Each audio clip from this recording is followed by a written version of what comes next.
प्रयागराज महाकुंभ का भव्य आयोजन चल रहा था। संगम के तट पर आस्था का सैलाब उमड़ा हुआ था। लाखों की भीड़ गंगा में डुबकी लगा रही थी।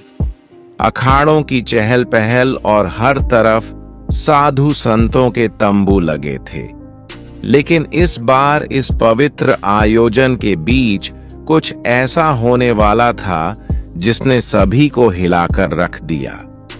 सेक्टर 14 के बड़े शिविर में एक दिन सुबह एक नया साधु पहुंचा। उसकी लंबी दाढ़ी, माथे पर चंदन का बड़ा टीका और गेरुआ वस्त्र उसे बाकी साधुओं जैसा ही बना रहे थे। वह धीरे धीरे शिविर के अंदर आया और मुख्य साधु के चरणों में झुक गया। मुख्य साधु ने उसकी ओर देखा और बोले, महात्मा जी, आप कहां से पधारे हैं? नए साधु ने हाथ जोड़ते हुए जवाब। बाकी साधु उसकी ओर ज्यादा ध्यान नहीं दे रहे थे, क्योंकि महाकुंभ में रोजाना ऐसे नए चेहरों का आना जाना आम था।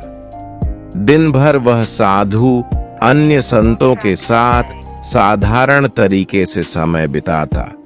वह सुबह जल्दी गंगा स्नान करता, दिन भर प्रवचन सुनता और रात होते ही ध्यान में लीन हो जाता। लेकिन रात के समय उसका व्यवहार बदल जाता। किशोर, जो उस शिविर में सेवा का काम करता था, ने पहली बार गौर किया कि यह नया साधु हर रात चुपके से शिविर से बाहर चला जाता है। एक रात किशोर ने देखा कि वह साधु शिविर के पीछे गया और जमीन में कुछ दबा दिया। किशोर ने अगली सुबह अपने दोस्त मनीष से बात की। किशोर ने अपने दोस्त से कहा, यार, मुझे लगता है ये नया बाबा कुछ गड़बड़ है। फिर मनीष ने कहा, क्यों, ऐसा क्या किया उन्होंने? किशोर ने बताया, कल रात मैंने देखा कि यह कुछ जमीन में दबा रहे थे। पता नहीं, लेकिन कुछ तो अजीब है। मनीष ने हंसते हुए कहा, अरे, तुझे हर किसी पर शक होता है। हो सकता है वह कोई पूजा सामग्री हो। लेकिन किशोर का मन शांत नहीं था। उसने तय किया कि वह इस साधु पर नजर रखेगा। उसी दिन प्रयागराज पुलिस को एक गुमनाम कॉल आया।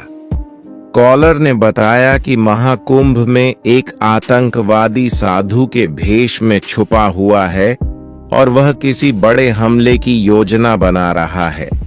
यह सुनकर पुलिस तुरंत सतर्क हो गई। इंस्पेक्टर राजीव शर्मा, जो महाकुंभ की सुरक्षा के प्रमुख थे, ने अपनी टीम को अलर्ट कर दिया। इंस्पेक्टर राजीव, हमें हर शिविर की जांच करनी होगी। किसी भी संदिग्ध गतिविधि को नजरअंदाज नहीं किया जाएगा। खासकर नए चेहरों पर ध्यान दो। पुलिस ने सभी शिविरों की गुप्त निगरानी शुरू कर दी। इस बीच सेक्टर 14 के शिविर में वह नया साधु सामान्य तरीके से दिन बिता रहा था, लेकिन रात को उसकी हरकतें जारी थीं। एक रात किशोर ने देखा कि साधु झोले से एक कागज और छोटा उपकरण निकाल रहा था। वह झोला लेकर शिविर से बाहर चला गया। किशोर ने साहस जुटाया और उसका पीछा किया।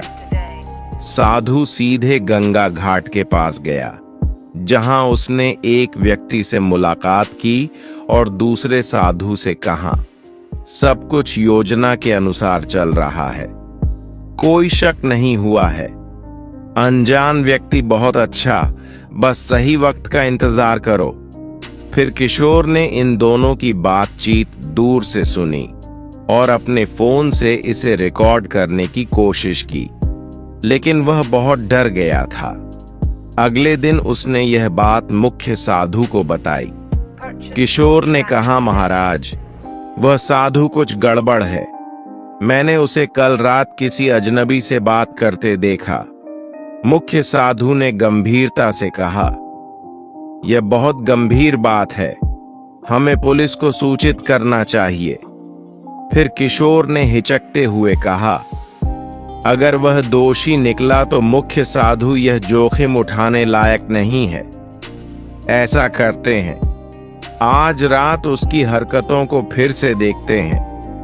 अगली रात किशोर ने और मुख्य साधु ने तय किया कि वे उस संदिग्ध साधु पर नजर रखेंगे।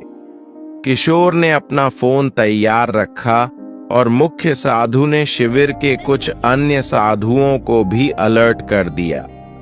रात का समय था, सब सोने की तैयारी कर रहे थे। साधु फिर से अपनी झोली लेकर शिविर से निकला। साधु गंगा किनारे के एक सुनसान घाट पर पहुंचा, जहां वही व्यक्ति मौजूद था जिससे वह पहले भी मिला था। अनजान व्यक्ति ने पूछा, तुमने जो कहा था वह काम पूरा कर लिया? साधु ने उत्तर दिया, हाँ, उपकरण सही जगह पर सेट कर दिए गए हैं, बस एक आदेश का इंतजार है। मुख्य साधु और किशोर यह सुनकर चौंक गए। किशोर ने इस बातचीत को रिकॉर्ड कर लिया। मुख्य साधु ने धीरे से किशोर से कहा, तुरंत पुलिस को बुलाओ। किशोर ने पुलिस को कॉल किया और उन्हें सारी जानकारी दी। इंस्पेक्टर राजीव शर्मा और उनकी टीम तुरंत हरकत में आ गई। इंस्पेक्टर राजीव ने कहा, हमें इस संदिग्ध साधु को रंगे हाथों पकड़ना होगा। अगर वह सच में आतंकवादी है तो वह कोई बड़ा खतरा बन सकता है। पुलिस ने घाट की ओर जाने वाले सभी रास्तों को घेर लिया। कुछ जवान वेश बदलकर वहां पहुंचे ताकि साधु को उन पर शक ना हो। साधु और उसका साथी अभी भी बातचीत में व्यस्त थे। साधु ने कहा, यह आखिरी चरण है, बस जैसे ही भीड़ सबसे ज्यादा होगी हमें कार्रवाई करनी है। अनजान व्यक्ति ने उत्तर दिया, यह हमला सबके लिए एक बड़ा संदेश होगा। कोई सोच भी नहीं सकता कि महाकुंभ जैसी जगह को निशाना बनाया जा सकता है। पुलिस टीम ने सही का इंतजार किया। जैसे ही साधु ने अपने झोले से एक और उपकरण निकाला, पुलिस ने उन्हें घेर लिया। इंस्पेक्टर राजीव ने कहा, हाथ ऊपर करो, पुलिस से बचने की कोशिश मत करना। साधु और उसका साथी हड़बड़ा गए। साधु ने भागने की कोशिश की, लेकिन पुलिस ने उसे पकड़ लिया। झोले की तलाशी ली गई तो उसमें विस्फोटक उपकरण और कुछ नक्शे मिले। पुलिस ने तुरंत साधु और उसके साथी को गिरफ्तार कर लिया। पूछताछ में पता चला कि वह एक अंतर्राष्ट्रीय आतंकी संगठन का सदस्य था। उसका असली नाम अयूब खान था और वह भारत में कई सालों से छुपकर रह रहा था। इंस्पेक्टर राजीव ने पूछा, तुम्हारा मकसद क्या था? महाकुंभ जैसे पवित्र आयोजन को क्यों निशाना बनाया? अयूब ने उत्तर दिया, भीड़ का डर सबसे बड़ा हथियार है। हमारा मकसद था यहाँ ऐसा हमला करना जो दुनिया को हिला दे, लेकिन तुमने हमारे प्लान को खत्म कर दिया। पुलिस को साधु के झोले और शिविर के आसपास लगाए गए उपकरणों से बड़े हमले की योजना के सबूत मिले। अगले दिन प्रयागराज पुलिस ने मीडिया को बताया कि महाकुंभ में एक बड़ा आतंकी हमला टल गया। इंस्पेक्टर राजीव ने कहा, हम किशोर और मुख्य साधु के शुक्रगुजार हैं, जिन्होंने सही समय पर जानकारी दी। यह सब उनकी सतर्क और साहस का नतीजा है। किशोर और मुख्य साधु को महाकुंभ आयोजन समिति ने सम्मानित किया। मुख्य साधु ने कहा, हमने तो बस अपनी जिम्मेदारी निभाई। महाकुंभ पवित्र आयोजन है, इसे कोई अपवित्र नहीं कर सकता। किशोर ने कहा, अगर मैंने उस साधु पर नजर न रखी होती तो शायद कुछ बड़ा हादसा हो जाता। इस घटना ने सभी को सतर्क कर दिया कि आस्था के ऐसे बड़े आयोजनों में सुरक्षा और जागरूकता कितनी महत्वपूर्ण है। इस घटना के बाद महाकुंभ के आयोजकों और सुरक्षा एजेंसियों ने सुरक्षा व्यवस्था को और मजबूत किया। सभी शिविरों में नियमित जांच और निगरानी बढ़ा दी गई ताकि भविष्य में ऐसी किसी भी घटना की पुनरावृत्ति न हो।